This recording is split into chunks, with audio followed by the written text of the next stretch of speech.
شهور 5 شهور كده ابتديت اجيب رجاله. بس طبعا لما تجيبي راجل مش مدرب ومن الارياف غالبا، يعني اللي بيرضى يشتغل كده من الارياف، بتقعدي تبذلي جهد جهيد عبال يا دوب ما المريض يتاقلم معاه ويتعود عليه ويبتدي يعني المسائل تاخد لحد دلوقتي. يعني انا يمكن في الاستراحه بره اللي عرفت ان في ناس متخصصه، وفي انا عارفه انه في طب مسنين، بس عارفه انه قليل وعدد الاسره قليل وداخل مصر حديثا. الحقيقه هي مش عايزه اقول الدوله خلع ايدها خالص، مش مهتمه بالمسنين. يعني مين يقول ان الشخص اللي لما يكبر ويعجز ويبقى محتاج لادويه وعلاج وعمليات يبقى معاشه اقل من مرتبه بدايه اهو. يعني قصادك حاله كده تقومي طب هتصرفي على الكلام ده كله ازاي؟ الجمعيات الخيريه والقطاع، يعني القطاع الخيري بيعملوا للايتام للمعاقين. محدش خالص بيفكر في المسنين خالص. يعني انا مش موجود على اجنده ولا على الاجنده خالص. ان رغم ان احنا معظم حالات الاصابات المسنين بتبقى شوارعنا مكسره، رصيف مكسر، ممكن اي حد يقع ويتكسر ويعاق ويكمل بقيه عمره كانه معاق. فطبعا المساله دي خلتني انا نفسي بقى عندي الهاجس، ماذا لو اني انا كمان وقعت؟ الناس اللي ما عندهاش لا، ما هو ما بقاش في يعني عندك احساس اكيد ان انت ربنا يديك الصحه وطولة العمر، ان انت محتاجه لحد يراعيكي. ففكره ان انت ايوه فكره ان انا نفسي كبيره وانا نفسي في مهام ان شاء الله تكون حاجه بسيطه، توطي تلبسي شبشب او تناولي حاجه وقعت في الارض، حاجه وقعت تمسحيها. يعني حتى الحاجات البسيطه دي انا ما بقدرش اوطي مثلا. لما بيبقى الاثنين مسنين ومفيش ولاد فطبعا دي المساله بتبقى في غايه الصعوبه. احنا هل هنا جات لك لحظه فكرتي في مستشفى في دار مسنين؟ فكرت ان انا وهو ناخد بعضنا كده ونروح دار مسنين، لانه انا طبعا ما يهونش عليا اسيبه في دار مسنين، ولا رضيت حتى في المستشفى اللي هي رعايه طبيه. يا بخت بحضرتك والله. هو كان ما عندكوش ولاد؟ لا والله عندي بنت بس عايشه في فرنسا مش عايشه هنا، يعني العبء كله على حمد العبء عليا. الفكره دي دخلت حيز التنفيذ بتاع دار المسنين؟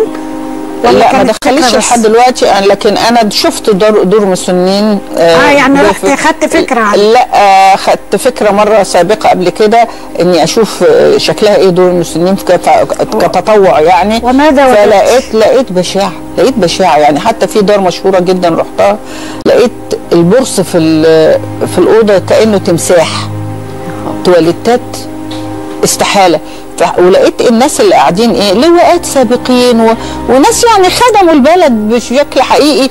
فحتى قلت للست رئيسة الجمعية حرام الناس دي كده. عارفه حضرتك اتبرعت لهم بانهم يجيبوا صابون، كان هين عليا ما اديهمش الفلوس، اقول لهم هروح اجيب لكم صابون ومنظفات، لان حرام ان المسنين دول وكلهم ناس كلاس يعني ودي دار خاصه وفي مكان مش في حي شعبي ولا حاجه، في حي كويس وصاحبتها ست مشهوره جدا وكل حاجه. طب ودي بتاخد تبرعات كتيره جدا على فكره، وبيجي لها تبرعات من الخارج كمان.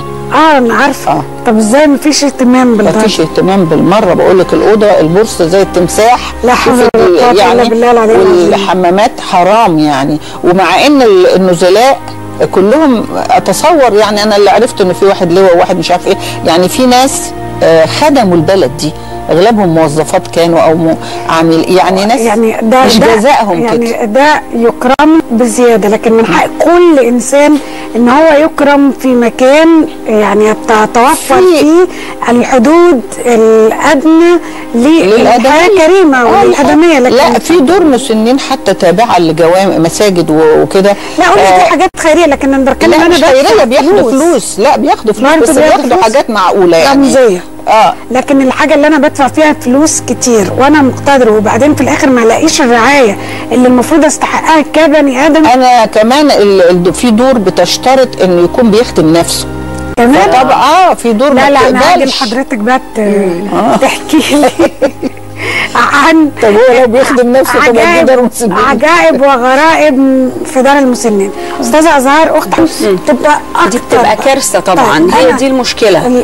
والدكتوره عزه دي كارثه. كان عندها الدكتور الدكاتره بيحبطوا اهل المسن. فازاي انا دكتور واحد يعني هل المفروض ان الدكتور واحد هو اللي يعرف يظبط الحاجات دي عشان ما يبقاش تضارب؟ ولو كان ده موجود طب ما احنا ما عندناش عدد كافي من اطباء الطب المسنين. بص حضرتك لازم برضو يبقى في كيس مانجر او طبيب مسؤول عن كل مسن. بمعنى يا مثلا المسن برضو حاجه ثانيه مميزه اللي هو عنده امراض متعدده، ضغط وسكر وهشاشه عظام، بيروح لدكتور الضغط بيكتب له روشته للضغط، دكتور الغدد بيكتب له روشته للغدد، دكتور العظام نفس الكلام. الادويه دي محدش بيبص على روشته حد. هقول بقى الدكتور عزه واقع التجربه هي تحكي بقى ترجمه واقع التجربه. ايام والدتي كنا بعد ما يقعدوا يكتبوا لها الحاجات الكتيره دي كان في دكتوره كده بتتطوع تيجي تنسق الادويه مع بعضها. ده دورنا بقى، وتقلل عدد الادويه. وكنت بلاحظ انها كل ما بيقل عدد الكيميكال والحاجات اللي بتاخدها دي بتتحسن، هتلاقيها بتتحسن. دلوقتي مثلا لما في ايدي مريض ما بيقدرش يخرج، وطبعا هنا انت عشان تطلبي اسعاف عشان نوديه مستشفى او حاجه كده، مساله طبعا غير انها مكلفه، 50 جنيه رايح 50 جنيه جاي وكل ساعه انتظار ب 50 جنيه، فيبقى الاوفق ان انا اجيب الدكاتره في البيت. الرقده الكتير بتخلي المريض يجي له مثلا اذا ما كنتش براقب بعنايه مثلا البول كميته قد ايه وكده، ممكن تجي له حصره بول، ممكن يجي له حاجات مضاعفات، قرح فراش، حاجات من هذا القبيل. فطبعا المساله عايزه، وساعات تجي له مثلا ازمه قلبيه، حاجات يعني ما اعرفش دي من الرقده. الدكتوره هي اللي تقدر تقول لما حضرتك احتجتي اضطريتي تنقليه؟ كنت في الاول بضطر انقل بالاسعاف، فلقيت انها بهدله ليه، وغير كده انه مكلفه برضه بتدفعي. ساعات كنت بدفع 450 جنيه للاسعاف. طب انا لا، انا اجيب دكتور في البيت وياخد 300 جنيه 400 جنيه زي ما ياخد، تبقى هي المشكله الوحيده لما حبيت اعمل له اشعه كانت بقى لولا اللي ليا صديقه دكتوره اشعه وعامله مركز كده في وحده متنقله، شاب صغير عامل فني اشعه، عامل عربيته الشخصيه، جايب حامل وجايب مكنه الاشعه، وفي الكراسي اللي ورا بيحمض بس باسلوب ديجيتال كده، يعني ما اعرفش بيعملها ازاي، عمل لي وينقلها لي على الموبايل او على الكمبيوتر او كده.